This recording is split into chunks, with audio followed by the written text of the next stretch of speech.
ആർത്തവകാലത്തെ ആരോഗ്യം പെൺകുട്ടികളുടെ മൗലികാവകാശം എന്ന് പറയുകയാണ് സുപ്രീം കോടതി.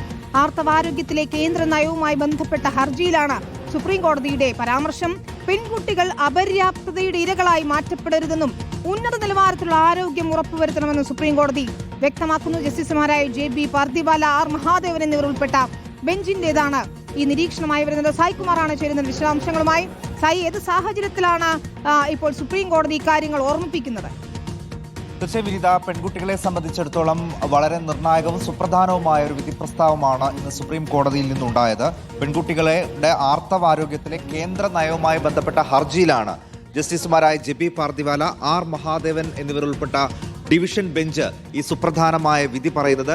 കോടതി അക്കമിട്ട് പറയുന്നുണ്ട്, ആർത്തവകാലത്ത് ആരോഗ്യം പെൺകുട്ടികളുടെ മൗലികാവകാശം എന്നാണ് കോടതി ഇന്ന് അടിവരയിട്ട് പറഞ്ഞിരിക്കുന്നത്. അത് ഭരണഘടന ഉറപ്പു നൽകുന്ന ജീവിക്കാനുള്ള അവകാശത്തിന്റെ ഭാഗമാണ്. ആർത്തവത്തിന്റെ പേരിൽ ഏതെങ്കിലും തരത്തിൽ പെൺകുട്ടികളെ മാറ്റി നിർത്താൻ പാടില്ല.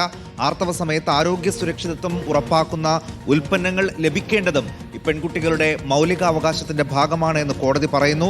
ആർത്തവാരോഗ്യോൽപ്പന്നങ്ങളുടെ ലഭ്യത കുറവ് അത് പെൺകുട്ടികളുടെ അന്തസ്സിന് തന്നെ വിരുദ്ധമായിട്ടുള്ള നടപടിയാണ് എന്നാണ് കോടതി നിരീക്ഷിക്കുന്നത്. പെൺകുട്ടികൾക്ക് ഉന്നത നിലവാരത്തിലുള്ള ആരോഗ്യം ഉറപ്പുവരുത്തേണ്ടത് കുടുംബത്തിന്റെയും ഭരണഘടന സംവിധാനങ്ങളുടെയും ഒക്കെ ഉത്തരവാദിത്തമാണ് എന്ന് പറയുന്നു. അതോടൊപ്പം സ്ത്രീകൾക്ക് തുല്യത ഉറപ്പാക്കാനാണ് ഇത്തരം നടപടികൾ കൂടിയേ തീരൂ എന്നാണ് കോടതി ഈ വിധി പറഞ്ഞുകൊണ്ട് പറയുന്നത്. സ്വകാര്യത ഉറപ്പാക്കാൻ ഭരണകൂടത്തിന് ബാധ്യതയുണ്ട് എന്നുകൂടി കോടതി വിധിയിൽ പറയുന്നുണ്ട്. വിനീത, ശരി, വ്യക്തമാണ്. ഏതായാലും സുപ്രധാനമായ നിരീക്ഷണമാണ് കോടതിയുടെ ഭാഗത്തു നിന്ന് ഉണ്ടാവുകയും ചെയ്യുന്നത്. പെൺകുട്ടികൾക്ക് അവരുടെ ആരോഗ്യം, ശുചിത്വം ഒക്കെ ഉറപ്പാക്കുന്ന രീതിയിലുള്ള സംവിധാനങ്ങൾ വേണം എന്ന് കോടതി ഒരിക്കൽ കൂടി ഓർമ്മിപ്പിക്കണം.